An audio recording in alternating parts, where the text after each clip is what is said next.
Today, we are introducing the Kascada Dual. Starting with the exterior, this cabinet has a main door, a belly door, a cast access door, and a topper assembly. The topper is a 24-inch digital display. The main door has two displays mounted in a housing to appear as one. Only the lower monitor is touchscreen. They are both 24 inches in size. Next, we have the iDeck. It has two play buttons to accommodate for various types of players. The touchscreen allows interaction with the games. To access the cabinet, we will start with the main door. Insert key and turn clockwise to unlock handle assembly. Once unlocked, pull on the handle. Observe, by pulling from the bottom, the main door assembly opens. Next, we want to demonstrate how to open the belly door. Using your key, turn lock as shown, clockwise to unlock. Observe the door unlocks. Rest at the bottom as shown and pulled outward to open. Located to the right of the belly door, we have the cash box access door. Again, insert key and turn clockwise to open. Allow the door to lower. From here, you will have access to the cash box door. Using the correct key, you can unlock this door to get access to the cash box. To lock the cash box door, turn key clockwise, raise door into position, turn key counterclockwise to unlock.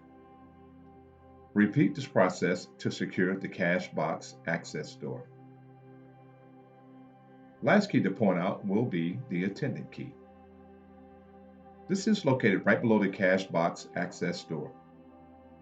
Use the attendant key to access the attendant menu, where you can place the EGM out of order or simply turn down the volume of the EGM.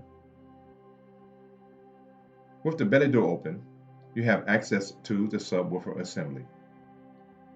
Removing the subwoofer allows you to secure the EGM to the slot base.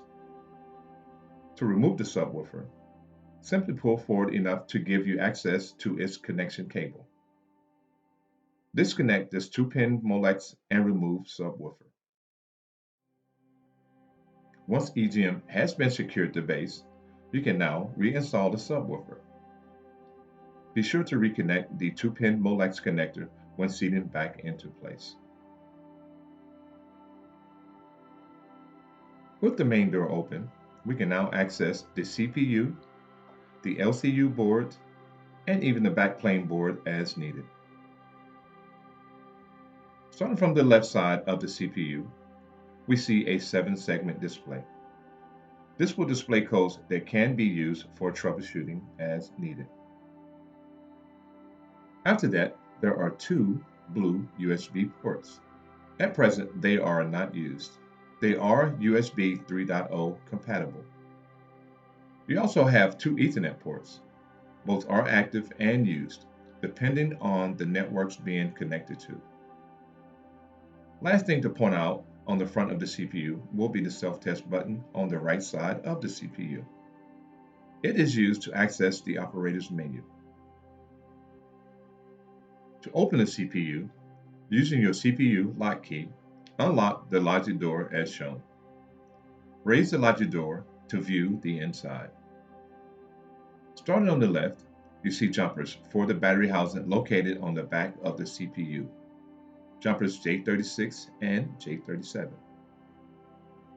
These jumpers act like a switch. To enable or turn on the batteries, place the jumpers to cover both pins of each. Next, you have your BIOS jumper, J18.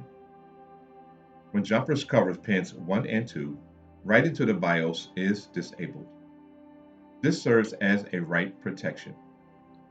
To allow you to write to the BIOS, move the jumper to cover pins 2 and 3.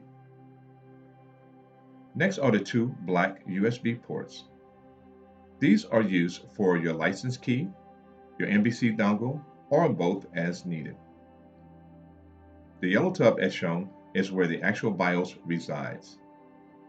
To install the BIOS, check orientation is correct by simply inserting and pressing firmly to ensure it is seated properly.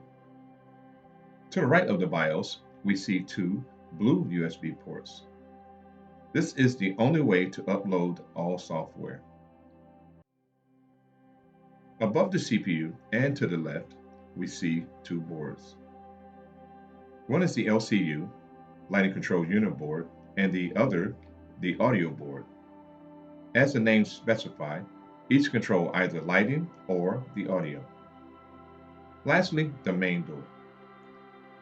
On the back, we see the two monitors mentioned earlier. As a note, when ordering this door, it is shipped as one entire unit. The two monitors are identical, but with one difference. The bottom monitor is touchscreen and the top isn't. This completes the introduction. Thank you for learning with us.